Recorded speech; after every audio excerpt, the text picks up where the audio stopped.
ಅಲ್ಲ ಕಣ್ರಿ, Ashwini madam and Janhvi ಅವರೇ, ಏನಿಮ್ದು ಆವಾಜ್ಗಳು, ಏನಿಮ್ಮ ಹಾರಾಟ ಚೀರಾಟ. ಆ ಚಿಕ್ಕ ಹುಡುಗಿ ಸಿಕ್ತು ಅಂತ ಈ ತರನ ಹಾಕೊಂಡು ರುಬ್ಬೋದು.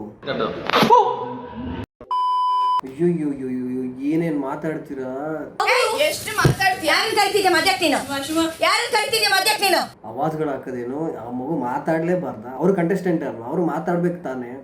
ನನಗೆ ಎಷ್ಟು ಚೀಪ್ ಅನಿಸ್ಬಿಡ್ತು ಅಂದ್ರೆ ನಿಮ್ಮ ಮಾತೆತ್ತಿದ್ರೆ ಹುಡುಗಿನ ಚೈಲ್ಡ್ ಅನ್ನೋ ಮೈಂಡ್ ಸೆಟ್ ಅಲ್ಲೇ ಮಾತಾಡ್ತೀರಾ. ಚೈಲ್ಡ್ ಅವಳು ಏನು ಗೊತ್ತಿಲ್ಲ ಅಂತ ಅನ್ಕೊಂಡಿದಾರ. ಏನಕ್ಕೆ ಬರ್ಬೇಕು? ಸಣ್ಣ ಸಣ್ಣ ಮಕ್ಕಳೆಲ್ಲ ಇಲ್ಲಿ ಬಿಗ್ ಬಾಸ್ ಒಳಗಡೆ ಏನು ಗೊತ್ತಿಲ್ಲದ ಹುಡುಗಿನ ಸೆಲೆಕ್ಟ್ ಮಾಡಿದಾರ ಬಿಗ್ ಬಾಸ್ಗೆ, ಇಲ್ಲ ಕರ್ಕೊಂಡ್ ಬಂದಿದಾರ. ಅಶ್ವಿನಿ ಗೌಡ ಅವರು ಫ್ರೀ ಪ್ರಾಡಕ್ಟ್ ಅಂತ ಒಂದು ಮಾತು ಹೇಳಿದ್ರಲ್ಲ ಕಾವ್ಯ ಅವ್ರಿಗೆ ಅಂಡ್ ಗಿಲ್ಲಿ ಅವ್ರಿಗೆ. ಆಕ್ಚುಲಿ ಫ್ರೀ ಪ್ರಾಡಕ್ಟ್ ಬಂದು ಕಾವ್ಯ ಅವರಲ್ಲ, ಜಾನ್ವಿ ಅವರು. ಅಶ್ವಿನಿ ಗೌಡ ಅವ್ರ ಜೊತೆ ಸೇರಿಕೊಂಡು ಮನೆಯಲ್ಲಿ ಅವ್ರು ಹೇಳ್ದಂಗೆ ಅವ್ರ ಕುಣಿಸೋ ತಾಳಕ್ಕೆ ಕುಣ್ಕೊಂಡು ಹುಡುಗಿಗೆ ದೆವ್ವ ಬಂದಿದೆ ಅಂತೆಲ್ಲ ಹೇಳ್ಕೊಂಡು ಗೆಜ್ಜೆ ಸೆಟ್ ಮಾಡ್ಕೊಂಡು ಅವಳು ಹೆಂಗೆಂಗೋ ಆಡ್ತಾಳೆ ರಾತ್ರಿ ಹೊತ್ತು ಅಂತೆಲ್ಲ ಮನೆ ಮಂದಿಗೆ ಹೇಳ್ಕೊಂಡು, ಏನ್ರಿ ನಿಮ್ಮದು ನಿಮ್ಮಂಥವರೆಲ್ಲ ಬಿಗ್ ಬಾಸ್ ಮನೇಲಿ ಇರಬೇಕು. ಜನ ಚೀತು ಅಂತ ಹೋಗಿಬೇಕಲ್ಲ ನಿಮಗೆಲ್ಲ. ಅರ್ಥ ಆಯ್ತು ಅನ್ಸುತ್ತೆ. ಯಾಕಂದರೆ ಶನಿವಾರ ಭಾನುವಾರ ಬರ್ತಾರಲ್ಲ ಸುದೀಪ್ ಸರ್, ಬಂದು ಅಂತ ಪೂಜೆ ಮಾಡಿದ್ರೆ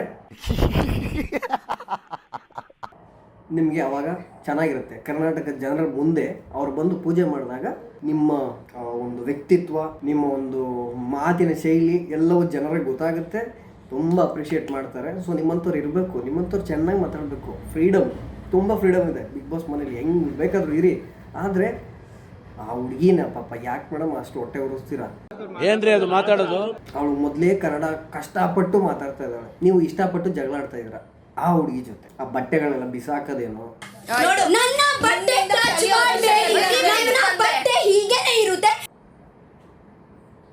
ಅದ್ಭುತ. ದೇವ್ರು ನಿನ್ಗೆ ಒಳ್ಳೇದು ಮಾಡ್ತದ, ನಿನ್ ಜನ್ಮಕ್ಕೆ ಹೋಗೋ. ಯಾವುದೋ ರೌಡಿಗಳು ಈ ಥರ ಆವಾಜ್ ಹಾಕಲ್ಲ.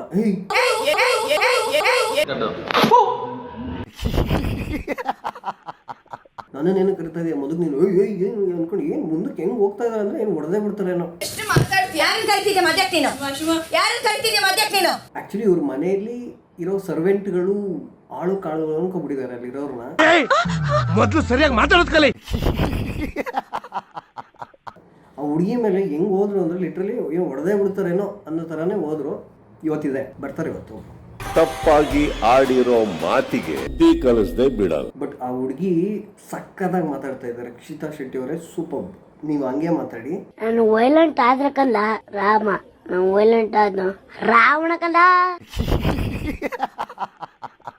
ಯಾವಾಗ ಅಶ್ವಿನಿ ಗೌಡ ಅವ್ರಿಗೆ ಶೇಪ್ ಔಟ್ ಆಗೋಯ್ತು ಅಂತ ಫೀಲ್ ಆಗೋಯ್ತು, ಮುಚ್ಚು ಸಾಕು ಇವಾಗ, ಮುಚ್ಚು ಬಾಯ್ನ. ಹುಡುಗಿ ಮಾತಾಡಕ್ ಬಿಡ್ತಾ ಇಲ್ಲ ಅಂದ್ರೆ ಎಲ್ಲರ ಮುಂದೆ ಮರ್ಯಾದೆ ಹೋಗ್ಬಿಡುತ್ತೆ ಅಂತ. ಸಾಕು ಮಾತಾಡ್ಬೇಡ, ನಿಲ್ಸೆ, ಮುಚ್ಚು ಬಾಯ್ನ.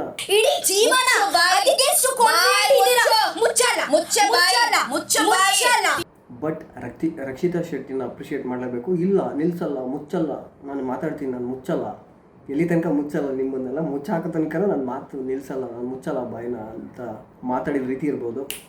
ಸೂಪರ್. ಎಬ್ಬಲಿ ನಾನು ಆ ಮನೇಲಿ ಅವ್ರಿಗೆ ಕೌಂಟ್ರ್ ಕೊಡೋದಕ್ಕೆ ಅಶ್ವಿನಿ ಗೌಡ ಅವ್ರಿಗೆ ಯಾರೂ ಇರಲಿಲ್ಲ.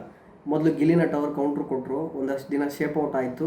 ಯಾವಾಗ ಗಿಲ್ಲಿನ ಕಂಟ್ರೋಲ್ ಮಾಡೋಕ್ಕಾಗಲ್ಲ ಅಂತ ಗೊತ್ತಾಯಿತು, ಗಿಲ್ಲಿ ಜೊತೆ ಫ್ರೆಂಡ್ಶಿಪ್ ಮಾಡಿಬಿಟ್ರು. ನೈಸ್ ಮಾಡಿ ಗಿಲ್ಲಿ ಅವರು ಜಾಸ್ತಿ ರೇಗಿಸ್ದೇ ಇರೋ ಥರ, ಶೇಪ್ ಔಟ್ ಮಾಡದಿರೋ ಥರ ಮಾಡ್ಕೊಬಿಟ್ರು ಸೈಲೆಂಟಾಗಿ. ಇವಾಗ ಗಿಲ್ಲಿ ಹತ್ರಕ್ಕೆ ಹೋಗಲ್ಲ, ಗಿಲ್ಲಿ ಅವ್ರು ಏನು ಅಂತ ಗೊತ್ತು. ಸೊ ಇವಾಗ ಈ ಥರ ಕೌಂಟ್ರ್ ಕೊಡೋಕ್ಕೆ ಯಾರೂ ಇರಲಿಲ್ಲ ಅವ್ರಿಗೆ. ಬಟ್ ಇವಾಗ ಬಂದಿದ್ದಾರೆ ಯಾರು? ರಕ್ಷಿತಾ ಶೆಟ್ಟಿ ಅವರು ಸೂಪರ್ ಕೌಂಟರ್ ಕೊಡ್ತಾ ಇದ್ದಾರೆ. ಹಿಂಗೆ ಕೊಡಮ್ಮ, ಹಿಂಗೆ ಕೊಡ್ತಾ ಇರಬೇಕು, ಟಕ ಟಕ ಟಕ ಟಕ ಅಂತ. ಎಬ್ಬಲಿ ನಾನು ಇದೇ ಇವತ್ತು ಬರ್ತಾರೆ ಇವತ್ತೊಬ್ರು ಬಂದ್ಬಿಟ್ಟು ಸಾಯಂಕಾಲ ನಲ್ಲೇ ಸೆಂಟ್ರ್ ಜಾಗದಲ್ಲಿ ಗುಂಡಿ ಓಡಿಸ್ಬಿಡ್ತೀನಿ. ಒಳಗಡೆ 6 ಅಡಿಗೆ 8 ಅಡಿ ಓಡಿಸ್ತೀನಿ. ಅಶ್ವಿನಿ ಕೊಡೋರೆ ಇವತ್ತು ಸಂಜೆ ಬರ್ತಾರೆ. ಇವತ್ತು ಅಲ್ಲ ಮೇಡಮ್, ಗೆಜ್ಜೆ ಸದ್ ಮಾಡ್ತಾ ಇರೋದು ನೀವಿಬ್ರು, ಜಾನ್ವಿ ಗೌಡ ಅವರು, ಜಾನ್ವಿ ಆ್ಯಂಡ್ ಅಶ್ವಿನಿ ಅವರು. ನೀವು ಗೆಜ್ಜೆ ಸದ್ ಮಾಡಿಬಿಟ್ಟು ಆ ಮಗು ಮೇಲೆ ನೀನು ಮಾಡ್ತಾ ಇರೋದು ಓಹೋ ಅಂತ ಮನೆ ಮಂದಿ ಮುಂದೆ ಎಲ್ಲ ಅಷ್ಟು ರಾಧಾಂತ ಮಾಡ್ತಾ ಇದ್ರಲ್ಲ, ಸುಳ್ಳು ಸತ್ಯ ತಲೆ ಮೇಲೆ ಟಬಕ್ ಅಂತ ಹೊಡೆದಂಗೆ ಮೊದ್ಲು ಸರಿಯಾಗಿ ಮಾತಾಡೋದ್ ಕಲಿ.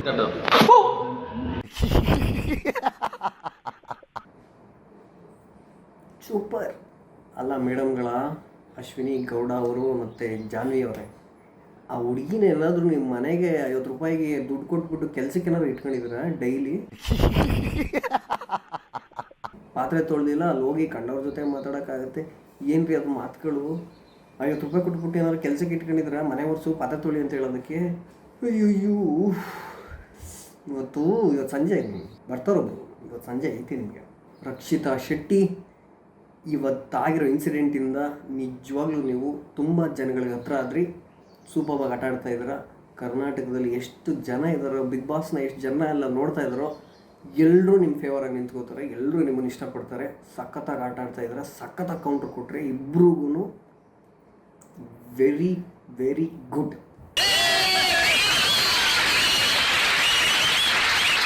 ಎಲ್ಲರೂ ಸಪೋರ್ಟ್ ಮಾಡ್ತಾರೆ ನಿಮಗೆ 100%, ಅದಂತೂ ಗ್ಯಾರಂಟಿ. Very good.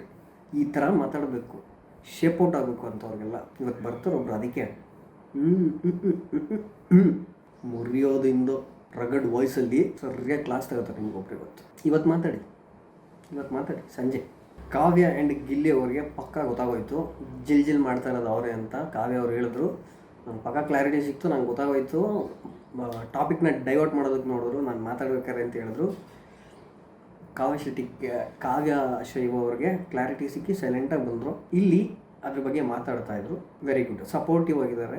ಮಾತಾಡ್ಬೋದಿತ್ತು, ಬಟ್ ಯಾಕೆ ಮನೆ ಮಂದಿ ಯಾರೂ ಈ ಥರ ಜಗಳ ಆದಾಗ ಸರಿ ಮಾಡೋಕ್ಕೆ ಆಗಲಿ, ಸಮಾಧಾನ ಹೇಳೋಕ್ಕೆ ಆಗಲಿ ಯಾರು ಯಾಕೆ ಹೋಗಲಿಲ್ಲ ಹುಡುಗಿ ಸಪೋರ್ಟ್ಗೆ, ರಕ್ಷಿತನ ಸಪೋರ್ಟ್ಗೆ ಅನ್ನೋದು ಬೇಜಾರಿದೆ ನನಗೆ. ಎಲ್ಲರೂ ಸುಮ್ಮನೆ ನೋಡ್ತಾ ಕೂತ್ಕೊಬಿಟ್ರು. ಅಥವಾ ಆ ಹುಡುಗಿ ಮೇಲೆ ಇಷ್ಟ ಇಲ್ವಾ ನಿಮಗೆ?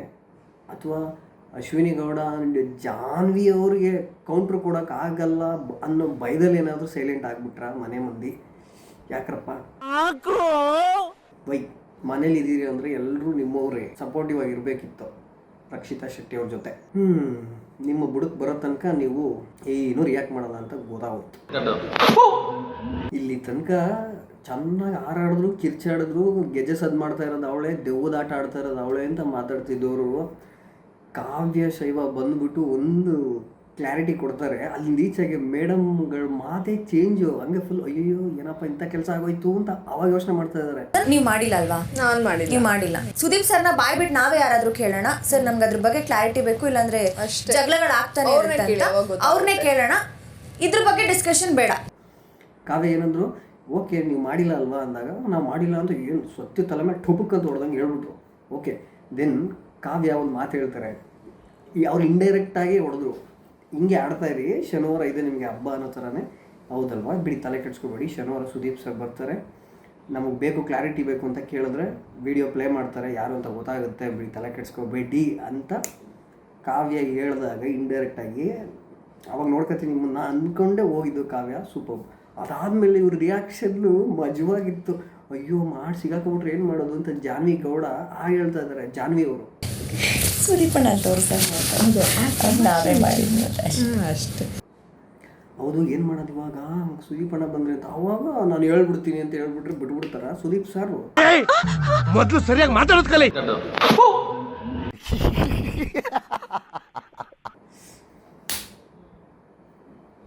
ಇದೆ ಇವತ್ತು ನಿಮಗೆ ವಾರದ ಕತೆ. ಕಿಚ್ಚನ ಜೊತೆ ನಿಮ್ಮ ಕತೆ. ನಲ್ಲೇ ಸೆಂಟ್ರ್ ಜಾಗದಲ್ಲಿ ಗುಂಡಿ ಓಡಿಸ್ಬಿಡ್ತೀನಿ, ಒಳಗಡೆ 6 ಅಡಿಗೆ 8 ಅಡಿ ಓಡಿಸ್ತೀನಿ. ನಾನು ಇವಾಗ ಹೇಳ್ತೀನಿ, ನಿಜವಾಗ್ಲೂ ಫ್ರೀ ಪ್ರಾಡಕ್ಟ್ ಬಂದು ಜಾನ್ವಿ ಅವರು. ಅಶ್ವಿನಿ ಮ್ಯಾಮ್ ಜೊತೆ ಪಕ್ಕದಲ್ಲೇ ಹೂವಿನ ಜೊತೆ ನಾರೂ ಸ್ವರ್ಗಕ್ಕೆ ಸೇರ್ಕೋತು ಅಂತಾರಲ್ಲ, ಹಂಗೆ ಇವರು ಸ್ವರ್ಗಕ್ಕಂತೂ ಹೋಯ್ತಾ ಇಲ್ಲ. ಇದೆಲ್ಲ ಇರಬೇಕು ಬಿಗ್ ಬಾಸ್ ಮನೆಯಲ್ಲಿ, ಇದೆಲ್ಲ ಆಗಬೇಕು. ಸುದೀಪ್ ಸರ್ ಬರಬೇಕು. ಕರ್ನಾಟಕದಲ್ಲಿ ಎಷ್ಟು ಜನ ವಿಡಿಯೋ ನೋಡ್ತಾ ಇದ್ದಾರೋ, ಬಿಗ್ ಬಾಸ್ನ ನೋಡ್ತಾ ಇದ್ದಾರೋ, ಅವ್ರಗಳ ಮುಂದೆ ಎಲ್ಲ ಪೂಜೆ ಮಾಡ್ತಾರಲ್ಲ, ಪೂಜೆ, ಆವಾಗ ನಿಮ್ಮ ಘನತೆ ಗೌರವ ಎಲ್ಲ ಹೆಚ್ಚುತ್ತೆ. ಆ ಥರ ಮಾತಾಡ್ತಾರೆ. ಎಲ್ಲಿದ್ದೀವಿ ಅನ್ನೋದನ್ನ ಮರೆತು ಬಾಯಿಗೆ ಬಂದಂಗೆ ಮಾತಾಡಿದವರಿಗೆ ಚೂರ್ ತಲೆ ಮೇಲೆ ತಟ್ಟಿ ಬುದ್ಧಿನೂ ಹೇಳ್ಬೇಕಾಗುತ್ತೆ. ಅಶ್ವಿನಿ ಗೌಡ ಅವರೇ, ಜಾನ್ವಿ ಅವರೇ, ಈ ಜಗಳದ ಇನ್ಸಿಡೆಂಟಲ್ಲಿ ನಾನು ಒಬ್ರಿಗೆ ಅಪ್ರಿಷಿಯೇಟ್ ಮಾಡೋಕ್ಕೆ ಇಷ್ಟಪಡ್ತೀನಿ. ಅದು ಕಾವ್ಯ ಅವ್ರಿಗೆ ಮಾತ್ರನೇ. ಕಾವ್ಯ ಶೈವ ಅವರೊಬ್ಬರೇ ಇನ್ಸ್ಟ್ಯಾಂಟಾಗಿ ಅದನ್ನು ಕರೆಕ್ಟಾಗಿ ಅನಲೈಸ್ ಮಾಡಿ ಆ ಹುಡುಗಿ ಸಪೋರ್ಟಿಗೆ ಬಂದು ಮಾತಾಡಿದ್ದು ಕಾವ್ಯ ಅವರೊಬ್ಬರೇ, ಯಾರೂ ಬರಲಿಲ್ಲ. ಸೂಪರ್ ಕಾವ್ಯ. ಅದು ಮನೇಲಿರೋ ಕಂಟೆಸ್ಟೆಂಟ್ಗಳ ಜೊತೆ ಒಡನಾಟ ಹೆಂಗಿರಬೇಕು ಅಂದರೆ ನಮ್ಮ ಕತೆ ನಮಗೆ ಸಾಕಪ್ಪ ಅಂತ ಇರೋದಲ್ಲ, ಬೇರೆ ಥರದಲ್ಲೂ ಏನಾದರೂ ಹೆಚ್ಚು ಕಡಿಮೆ ಆದರೆ ಮನೆಯಲ್ಲಿ ಅಥವಾ ಇನ್ನೇನೇ ಆದ್ರೂ ರೆಸ್ಪಾಂಡ್ ಆಗಬೇಕು, ನಿಂತ್ಕೋಬೇಕು, ಬ್ಯಾಕ್ ಮಾಡಬೇಕು, ಆ ಸಿಚುವೇಶನ್ನ ಅನಲೈಸ್ ಮಾಡಿ ಯಾರು ಸರಿ ಯಾರು ತಪ್ಪು ಅಂತ ಅರ್ಥ ಮಾಡಿಕೊಂಡು ಅವ್ರ ಸಪೋರ್ಟಿಗೆ ನಿಂತ್ಕೋಬೇಕು, ಅವ್ರ ಬಗ್ಗೆ ಮಾತಾಡಬೇಕು. ಜಾನ್ವಿ ಕಾವ್ಯ ಅವರು ಈ ಕೆಲಸನ ಮಾಡಿದ್ರು. Super madam, nice. And Rakshita Shetty ಅವರು ಫೈನಲಿ ಪಾತ್ರೆ ತೊಳಿತಾ ಹೇಳಿದ್ರು, and I will never give up on me ಅಂತ ಹೇಳಿದ್ರಲ್ಲ, ವೆರಿ ಗುಡ್. ಹಂಗೆ ಇರಿ, I appreciate. And I will never give up on me. ಈ ವಾರ ನೀವೇ ಸೂಪರ್ ಸ್ಟಾರ್, ನೀವೇ ಬಿಗ್ ಬಾಸ್ ಮನೇಲಿ ಹೈಲೈಟ್. ಸುದೀಪ್ ಸರ್ ಕೂಡ ಬಂದು ನಿಮ್ಗೆ ಒಳ್ಳೆ ಕಾಂಪ್ಲಿಮೆಂಟ್ಸ್ ಕೊಡ್ತಾರೆ, don't worry. Nice, very nice, fantastic.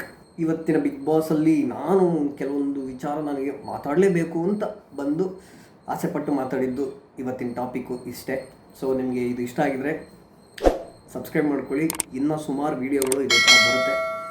Subscribe ಮಾಡಿ, ಲೈಕ್ ಮಾಡಿ, ಕಾಮೆಂಟ್ ಸೆಕ್ಷನಲ್ಲಿ ಕಾಮೆಂಟ್ ಕೂಡ ಮಾಡಿ ಅಂತ ಹೇಳ್ತಾ ಬಾಯ್, ಥ್ಯಾಂಕ್ ಯು.